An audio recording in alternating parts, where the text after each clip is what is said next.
পর্ব ১। ভগবান শ্রীকৃষ্ণ ব্যতীত আমাদের হিন্দুদের জীবন অন্ধকারে পরিপূর্ণ। কারণ আমাদের রক্তের সাথে মিশে আছে শ্রীকৃষ্ণ চরিত্র। মহাভারতের আদিপর্বেই বেদব্যাস শ্রীকৃষ্ণকে পরম পুরুষ ও ভগবান বলে চিহ্নিত করেছেন। আমরা অনেকেই জানি যে সম্পর্কের দিক থেকে পঞ্চপাণ্ডবের মাতা কুন্তী ছিলেন শ্রীকৃষ্ণের পিসি।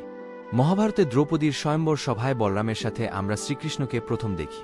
তিনি ছিলেন অর্জুনের সমবয়স্ক। শ্রীকৃষ্ণের চরিত্র ও তার দূরদৃষ্টিকে জানতে হলে মহাভারতে তার সম্পর্কে যা বর্ণিত হয়েছে সেগুলো আমাদের সঠিকভাবে জানতে হবে। সে সময় বিশাল ভারতবর্ষের বিভিন্ন প্রান্তের রাজন্যবৃন্দ পারস্পরিক দ্বন্দ্বে মত্ত থেকে ভারতের রাজনৈতিক ঐক্যপ্রয়াসকে করেছিলেন সুদূর পরাহত। সার্বভৌম সর্বভারতীয় এক রাষ্ট্র গঠনের মনোভাব বা দূরদর্শিতা তাদের ছিল না। বলা হয়ে থাকে যে ভগবান শ্রীকৃষ্ণ ভারতে একটি দৃঢ় রাষ্ট্রব্যবস্থা প্রবর্তন করতে চেয়েছিলেন এবং তার কাছে যুধিষ্ঠিরই ছিলেন সেই প্রস্তাবিত রাষ্ট্রের কর্ণধার হওয়ার পক্ষে সব দিক থেকে উপযুক্ত ব্যক্তি। দূরদর্শিতা ও রাজনৈতিক বিচক্ষণতার জন্য ভগবান শ্রীকৃষ্ণ ছিলেন সমধিক প্রসিদ্ধ। স্বীয় মর্যাদাবোধের অহমিকায় আচ্ছন্ন না থেকে শ্রীকৃষ্ণ সর্বদা সামাজিক কর্তব্যবোধকেই প্রাধান্য দিয়েছেন। যার উদাহরণ হচ্ছে শ্রীকৃষ্ণ রাজসূয় যজ্ঞে নিমন্ত্রিত ব্রাহ্মণদের পা ধুয়ে দিয়েছিলেন।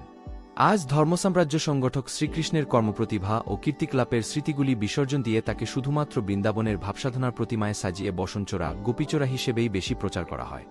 আর্য হিন্দু জাতির সংস্কারক ধর্মসাম্রাজ্য সংগঠক শ্রীকৃষ্ণের জীবনের যথার্থ ও ঐতিহাসিক কীর্তিকলাপের প্রচারের একটি অংশ হিসেবে শুরু হল, যেখানে ভগবান শ্রীকৃষ্ণের জীবন ও চরিত্রের সকল বিকৃতি দূর করে সমগ্র হিন্দু জাতির আরাধ্য আদর্শ, হিন্দু ধর্মের ও জাতীয়তার পরিপূর্ণ বিগ্রহ শ্রীকৃষ্ণকে সঠিকভাবে তুলে ধরা হবে।